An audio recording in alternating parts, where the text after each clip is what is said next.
아멘. 할렐루야. 오늘도 예배 함께한 사랑하는 믿음의 권속들 위해 하늘의 은혜와 위로와 축복이 함께하시길 주님의 이름으로 간절히 축원드리겠습니다. 저는 최근 두 가지 한국 교회 교인들의 의식조사에 대한 설문조사 그 보고서를 보면서 큰 걱정은 아니지만 그래도 걱정을 하게 됐는데, 하나는 교회에 출석하지 않는 이른바 보통 우리가 가나안 교인이라 이제 방황하는 교인, 이제 광야에서 방황하는 교인을 이제 가나안 교인이다 이렇게 부르는데, 그들에 대한 설문이었었습니다. GN 리서치라고 하는 설문조사 기관이 발표한 바에 따르면 자신이 기독교인이라고 말하는 사람들 중에 교회에 출석하지 않고 있는 사람이 무려 20%나 됐다는 거예요.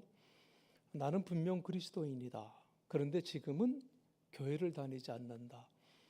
이런 사람들이 한 20%가 됐고, 또 이들이 교회를 떠난 지가 얼마나 됐는가, 보통 5년 이내의 사람들이 많이 있었다는 거지요. 그러니까 이 설문조사의 결과를 보면 근자에 들어오면서 교인들이 신앙은 가지고 있으면서도 교회에 출석하지 않는 사람들이 점점 늘고 있다고 하는 것을 보여주고 있어요. 또 다른 하나는 코로나19 사태 이후에 대한 설문조사인데, 2020년 12월에 같은 GN 리서치가 발표한 바에 따르면 교회를 잘 출석했던 사람들이 코로나가 종식된 후에 계속해서 교회에 열심히 출석하겠는가 물었더니 무려 70%의 교인들만 계속 잘 출석할 것이고, 30% 정도의 교인들은 가끔 나가든지 아니면 온라인을 통해서 예배를 드리든지. 이 코로나를 통해서 온라인 예배라고 하는 신조어가 나왔는데, 이제 이 온라인 예배에 참석하는 것이 그거로 다 되는 것으로 이렇게 생각하는 분들이 많아진다는 거예요. 그러니까 이 두 설문조사의 결과를 보면 이 코로나 사태 이후에 기존의 가나안 교인 외에도 또 코로나 가나안 교인들이 또 생길 것이다, 이런 생각을 갖게 되지요. 그리고 참 안타까운 것은 이 조사의 그 내용대로 그대로 나타나고 있는 것을 보게 돼요. 개교회들이 코로나가 끝나고 난 이후에 온전히 코로나 이전으로 회복된 교회들이 거의 드물어요.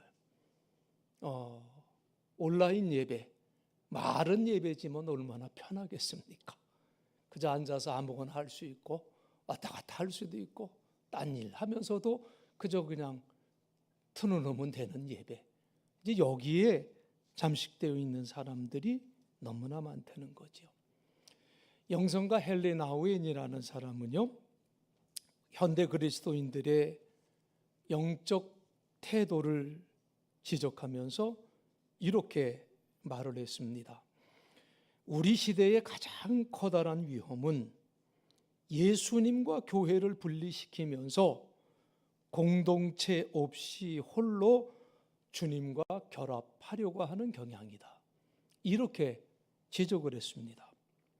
여러분, 현대 그리스도인들 중에 많은 분들이 스스로 가나안 교인이 되려고 하는 것은 예수님은 좋은데 교회 나가는 것을 힘들어하고 교회 나가는 것을 꺼리기 때문이에요. 이유는 분명 두 가지 때문일 겁니다. 하나는 교회가 싫기 때문이고, 다른 하나는 교회 공동체 안에 참여하는 것이 불편하기 때문에 그런 현상들이 나올 거예요. 자, 이렇게 교회를 패싱해도 되느냐? 교회를 통하지 않고 직접 주님과 교제하며 신앙생활을 할 수 있는 것이냐? 여러분, 답은 분명합니다. 그럴 수 없고요. 또 그래서도 안 된다는 거예요. 왜냐하면 우선 예수님과 교회를 분리할 수 없기 때문이라는 거예요. 예수님이 교회이고 교회가 곧 예수님이라고 하는 사실이에요. 사도행전 22장 7절의 말씀에 보면 예수님께서 그 당시에 교회를 극심하게 핍박하고 박해했던 바울에게 이렇게 말씀을 하시죠. 사울아 사울아, 그 다음에 뭐라고 말씀을 하세요? 내가 왜 나를 박해하느냐, 이렇게 말씀을 하셨어요. 여러분 생각해 보세요. 당시에 바울이 예수님을 만난 적이 있나요? 바울은 예수님을 본 적이 없는 사람이에요. 그러니까 바울은 절대로 예수님을 핍박하고 싶어도 핍박할 수 없는 사람이었다는 거예요. 그리고 바울이 박해했던 것은 교회였었습니다. 그런데 예수님께서 이 교회를 박해하고 있는 바울에게 왜 나를 박해하느냐 말씀하시는 것을 우리는 보게 된다는 거죠. 무슨 말씀입니까? 예수님과 교회는 하나라는 거예요. 예수님과 교회는 하나다.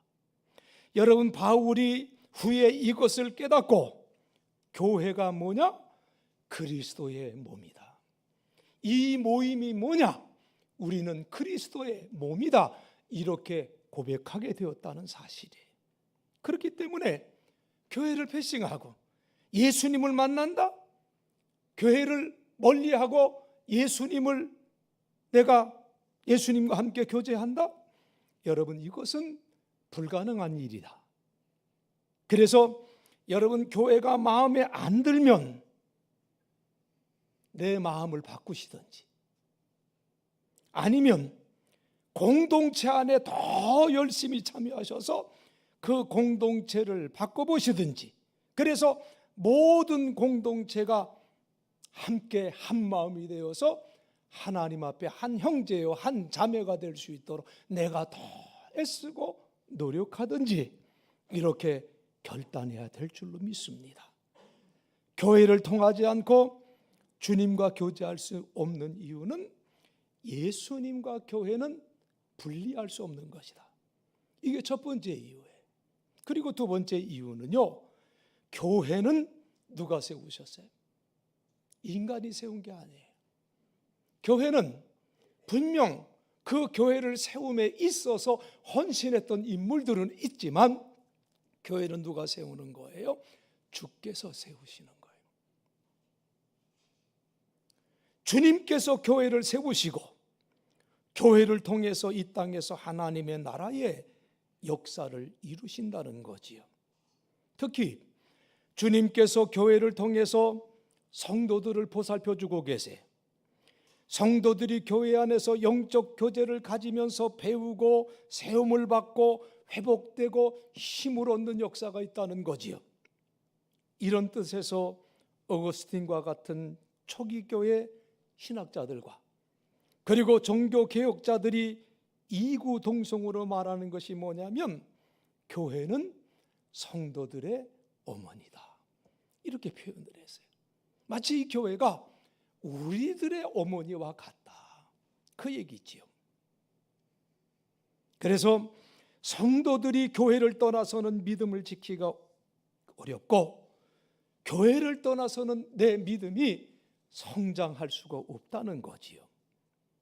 자, 오늘 본문의 말씀에 보면 이 성도들의 아름다운 영적 교제의 모습이 증거되어 있는 것을 우리가 발견하게 되는데, 참으로 어렵고 힘든 위기 상황 속에서도 이들이 영적 교제를 통해 서로 위로를 받고 서로 격려를 하며 세워나가는 그 모습을 증거해 주고 있습니다. 그래서 위기 상황 속에서 믿음을 지켜가고 복음의 역사를 굳건하게 이어나가고 있는데요.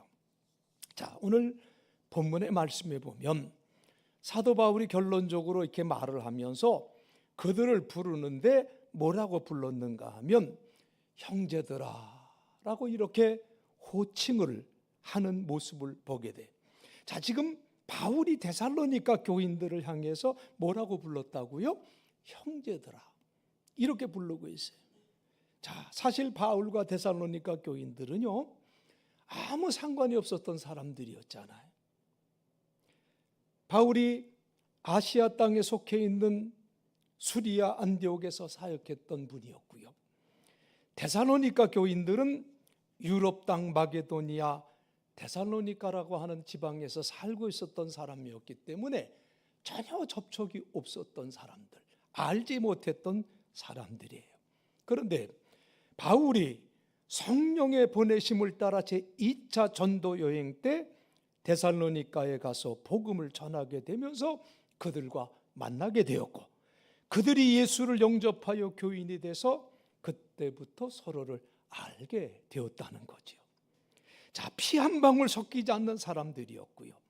그 어떤 인연으로도 엮여 있지 않았던 사람들이었는데 그런데 지금 함께 주 안에서 교제하게 된 이후에 그들을 뭐라고 부르느냐?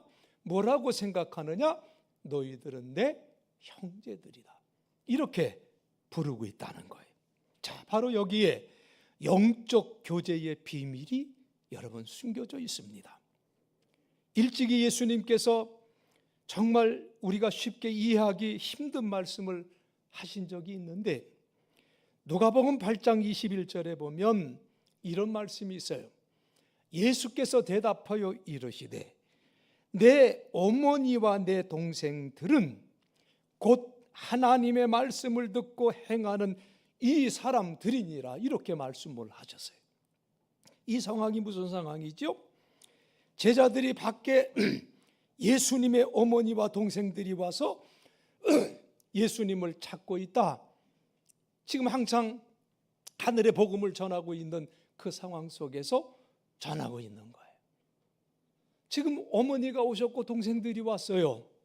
그때 예수님께서 말씀하시기를 내 어머니와 내 동생들은 곧 하나님의 말씀을 듣고 행하는 이 사람들이 내 어머니요 내 동생들이다 이렇게 말씀을 하셨다는 거지요.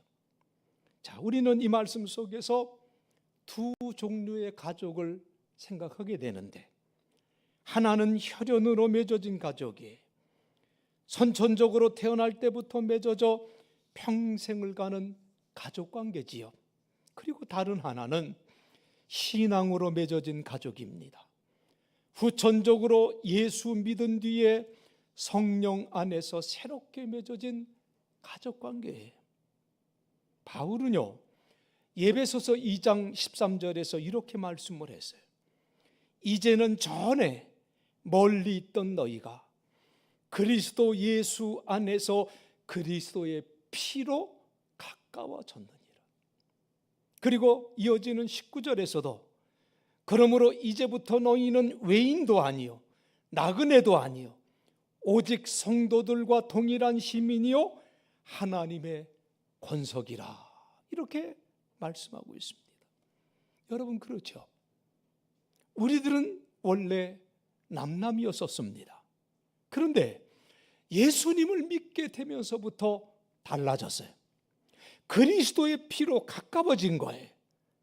서로 다른 피로 태어난 남남이었지만 예수의 피를 나누게 되면서 함께 하나님의 권석이 우리는 되었다는 사실이에요. 그래서 바울은 우리 모두가 형제요, 우리 모두가 자매라고 하는 그 고백을 주고 있다는 거죠. 여러분 그렇습니다. 우리 그리스도인들은요 서로가 주 안에서 형제요 자매라고 하는 이 사실을 머리로서만이 아니라 가슴으로 깨닫고 살아가는 우리들이 다들 되어야 될 줄로 믿습니다.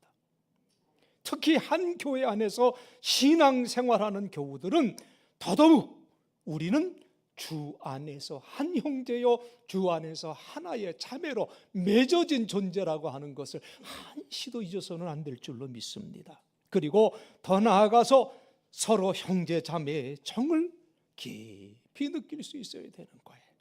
그러할 때 거기에서부터 깊은 영적 교제가 시작이 될 수 있다는 거죠.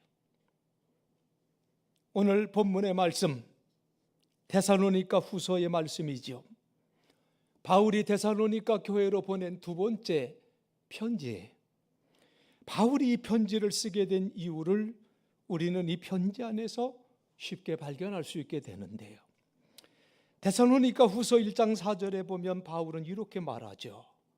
너희가 견디고 있는 모든 박해와 환난 중에서, 이렇게 말씀하고 있어요.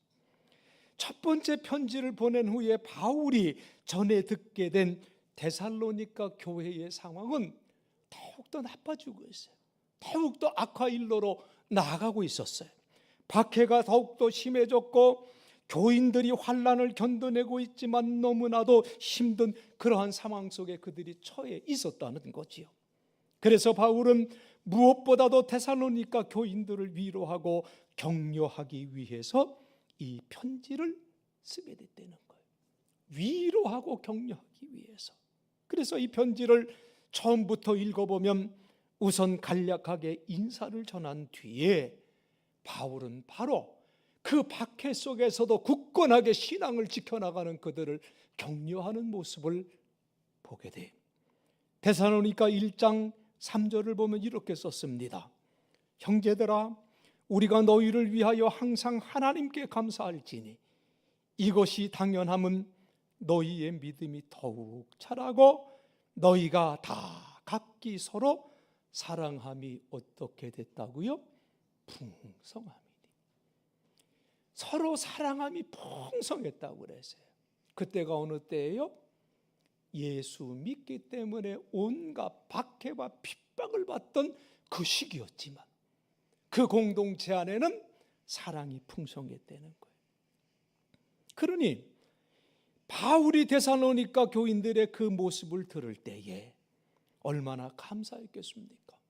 그래서 하나님께 감사한다는 거예요. 모진 박해 속에 견디기 힘든 환난을 당하는 중에도 그들의 믿음이 자라고 서로 사랑하는 모습을 보면서 하나님께 감사하지 않을 수 없었다는 거지요. 이 편지를 받아 읽었던 데살로니가 교인들 역시 얼마나 격려를 받았을까요? 이 격려가 또 이렇게 이어집니다. 1장 4절을 보면 그러므로 너희가 견디고 있는 모든 박해와 환난 중에서 너희 인내와 믿음으로 말미암아 하나님의 여러 교회에서 우리가 친히 자랑하노라, 이렇게 말씀을 했어요. 바울이 여러 교회에 데살로니가 교인들을 자랑했다는 거예요. 이게 얼마나 귀한 겁니까? 이게 얼마나 귀한 거예요.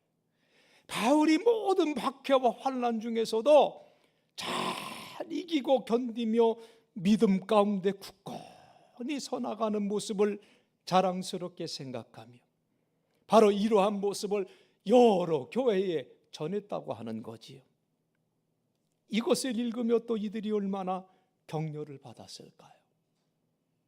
여러분, 그렇습니다. 성도들 사이에 영적 교제에서 가장 중요한 것이 뭐냐? 내가 얼마나 성경 지식이 많아서, 내가 얼마나 아는 것이 많아서 그 사람들에게 많이 가르쳐 주는 것이 그게 우선이 아니에요. 영적 교제에서 가장 중요한 것이 있다면 그것은 바로 격려예요. 바울이 데살로니가 교인들을 향해서 크게 격려해 주었던 것처럼 우리들이 영적 교제에서 가장 중요한 것은 격려라고 하는 사실을 여러분 잊지 마시길 주님의 이름으로 축원합니다. 격려가 중요한 거예요. 모두가 세상 속에서 어렵고 힘들게 우리가 신앙생활하고 있습니다. 특히 주를 위해서 헌신하는 사람들 격려가 필요해. 하나님이 없다고 하는 사람들로 가득한 세상 한복판에서 우리는 신앙생활을 이어가고 있습니다. 때로는 복음을 전해야 하고 또는 하나님께서 맡겨주신 사역을 펼쳐갈 때도 있습니다. 그 상황 속에서 때로는 조롱과 멸시, 심할 때는 방해와 박해까지 있어요. 그렇기 때문에 성도들은 서로 격려가 필요해요. 더더욱 앞장선 사람들을 크게 격려할 수 있는 그 삶을 우리가 살아야 될 줄로 믿습니다. 그래서 히브리서 10장 24절에 보면 이렇게 말씀을 하고 있어요. 함께 한번 읽었으면 좋겠습니다. 히브리서 10장 24절이에요. 서로 돌아보아 사랑과 선행을 격려하며. 서로 돌아보자는 거예요. 서로 돌아보면서 사랑과 선행을 격려하자는 거예요. 격려해라. 여러분, 우리가 격려하며 살아야 되는데 어떻게 격려해야 되겠습니까? 어떻게 격려해야 될까요? 그것은 기도의 나눔이에요. 자, 뭘 나누자고요? 기도예요. 이게 최고의 격려예요. 기도의 나눔. 오늘 본문 1절의 말씀에 보니까 형제들아 이렇게 부르면서 뭐라고 바울이 말하고 있습니까?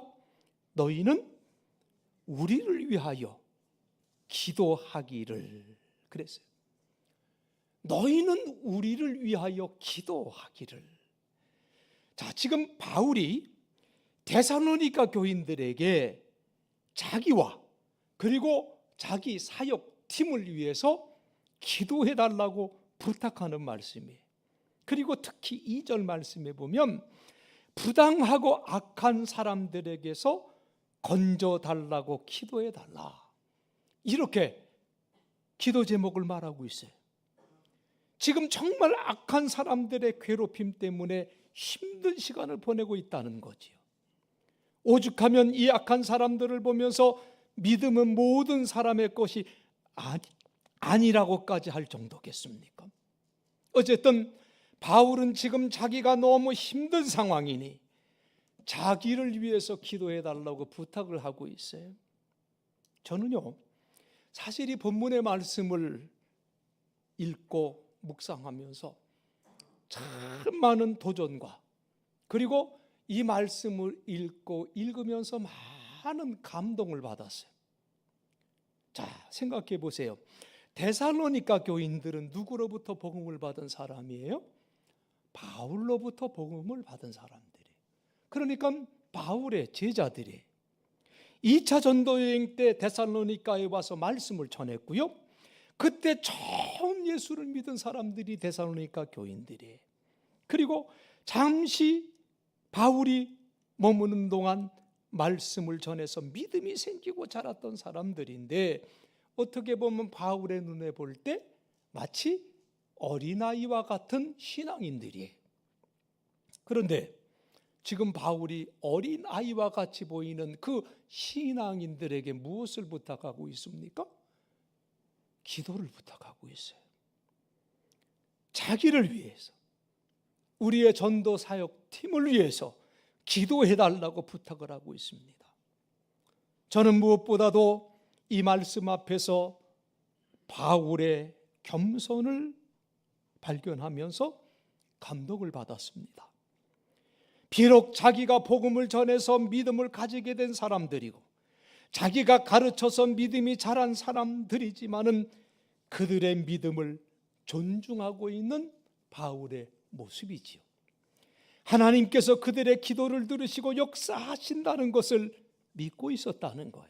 그리고 자기에게 지금 그들의 기도가 필요하다는 것을 바울은 인정하고 있다는 거지요. 여러분, 그렇습니다. 우리가 다른 사람의 신앙을 이렇게 존중할 수 있어야 된다는 거예요. 하나님께서 내 기도뿐만 아니라 다른 사람들의 기도도 들으시고 역사하신다는 것을 항상 믿고 있어야 된다는 거예요. 비록 내가 볼 때 그 사람의 신앙의 수준이 나보다 낮아 보인다 할지라도 하나님께서 그들의 기도를 들으신다는 사실을 믿고, 그리고 우리는 서로가 서로를 존중할 수 있어야 된다는 거예요. 그리고 그들에게도 기도의 부탁을 할 수 있어야 될 줄로 믿습니다. 믿음의 초보자이거나 어린아이라 할지라도, 비록 여러분의 자녀라 할지라도 엄마를 위해서 기도해줘 아들, 아버지를 위해서 기도해줘 딸, 이렇게 말할 수 있어야 된다는 거예요. 오늘 본문 5절의 말씀에 보면 이렇게 말씀을 하고 있습니다. 주께서 너희 마음을 인도하여 하나님의 사랑과 그리스도의 인내에 들어가게 하시기를 원하노라. 데살로니가 교인들에게 기도에 부탁을 했던 바울이 이제 데살로니가 교인들을 위해서 기도하는 내용이지요. 이 편지를 처음부터 자세히 읽어보면 바울은 데살로니가 교인들을 위해서 기도하고 있었다는 것을 알 수가 있습니다. 중요한 것은 데살로니가 교인들이 바울에게 기도 부탁을 하지 않았지만 바울은 스스로 알아서 그들을 위해서 오랫동안 기도해오고 있었다는 거예요. 저는 이 사실을 다시 한번 묵상하면서 깨닫게 된 것이 있어요. 진정한 영적 교제라고 하는 것은, 진정한 영적 교제라고 하는 것은 만나지 않고서도 이루어질 수 있다는 것을 다시 한번 깊이 생각하게 됐어요. 서로 떨어져 있으면서도, 심지어는 서로의 형편과 처지를 잘 알지 못하면서도 중보의 기도를 할 때에 영적 교제가 이루어질 수 있다는 사실이지요. 저는 코로나 사태가 시작되면서 교우들을 만날 수 없는 그 일로 인해서 크게 낙심했던 적이 있어요. 교인들이 오지를 못해요. 그냥 강제적으로 5명 이상 나오면 안 된다, 관에서 그렇게 제재를 하면서 얼마나 마음이 휑하고 얼마나 마음이 힘들었는지 몰라요. 그리고 한편으로 이러다가 교회가 큰일 나겠다는 위기감도 사실 느낀 적이 있었습니다. 그런데 그러한 과정을 지나면서 깨달은 것이 있었어요. 비록 만날 수는 없어도 영적인 교제는 계속 이어갈 수 있다고 하는 사실이죠. 그것이 뭐냐? 그것은 기도였었습니다. 그러므로 우리는 여러분 과거보다 더 열심히 기도해야 될 줄로 믿습니다. 사랑하는 성도 여러분, 우리는 코로나 사태 이후에 그 힘든 상황 아직 회복되지 않았어요. 계속되고 있어요. 그러나 아무리 힘들고 어려운 상황이라 할지라도 우리는 믿음을 지켜가야 될 줄로 믿습니다. 우리의 믿음을 지켜나가기 위해 절대적으로 필요한 것이 뭐냐? 그것은 영적인 교제. 이 영적인 교제가 사랑의 울타리가 되어서 우리를 지켜줄 수 있다는 것을 여러분 믿으시기 바랍니다. 여러분, 우리가 매일 그리고 자주 만나지는 못한다 할지라도 여러분 모두는 한 교회로 부르심을 받은 형제요, 한 교회로 부르심을 받은 자매라는 사실을 여러분 잊지 마시기를 바랍니다. 그리고 무엇보다도 서로가 서로를 격려하시기를 주님의 이름으로 부탁을 드립니다. 무엇보다도 멀리 있어도 서로를 위해서 기도하시며 격려하시고, 기도하시면서 아름다운 영적 교제를 지켜나가는 우리 모두가 되기를 간절히 원합니다. 이러한 아름다운 영적 교제를 꿈꾸며 우리가 격려하는 일과 기도하는 일에 최선을 다해야 되겠고요. 그리고 우리는 이러한 영적 교제를 좀 더 가까이 하기 위해서 다음 주일 짧지만은 1박 2일의 수련회를 준비했습니다. 1박 2일 짧은 시간이지만은 함께하는 시간을 통해서 하나님의 은혜로 신령한 교제와 서로가 서로를 격려하며 새 힘을 얻는 시간이 되기를 저는 간절히 기도합니다. 우리가 수련회를 가는 곳은 강화도 남쪽에 위치한 환암감리교회. 예전에는 교인이 많았지만은 점차 사람들이 도시로 이동하면서 이제는 시골의 작은 교회로 남게 되었습니다. 전통과 역사는 있는 교회지만 활기를 잃어가는 그 교회, 도시교회와 함께 연합으로 예배하는 것은 서로를 격려하며 서로를 기억하고 서로를 위해 기도하기 위함입니다. 이런 면에서 이 모임은 짧지만은 아주 뜻깊은 모임이고, 또 그 교회의 담임자와 사모님은 우리와 관계가 깊은 사람들이에요. 가능하면 우리 모두가 참석하여 귀한 시간 나누고 오실 수 있기를 간절히 바랍니다. 사랑하는 성도 여러분, 우리는요 하나님의 가족이에요. 하나님의 교회 안에서 우리는 만났어요. 그렇기 때문에 우리가 해야 될 일이 뭐냐? 우리가 해야 될 그 몸, 그 일, 그것은 서로를 위해 기도하며 서로가 서로에게 격려하며 믿음의 교제를 나누고요, 그 안에서 하나님의 나라를 세워나가는 존재가 되어지는 거죠. 최선을 다한 이 믿음의 생활로 하늘의 복을 아름답게 누리시는 우리 모두가 다 되시길 주님의 이름으로 간절히 축원드리겠습니다. 기도하겠습니다. 하나님, 은혜와 사랑을 감사합니다. 오늘 사도 바울과 데살로니가 교회 교인들과의 깊은 영적인 교제를 통해서 주 안에서 한 몸 된 우리들이 어떻게 살아가야 될 것인가를 교훈받게 하심을 감사합니다.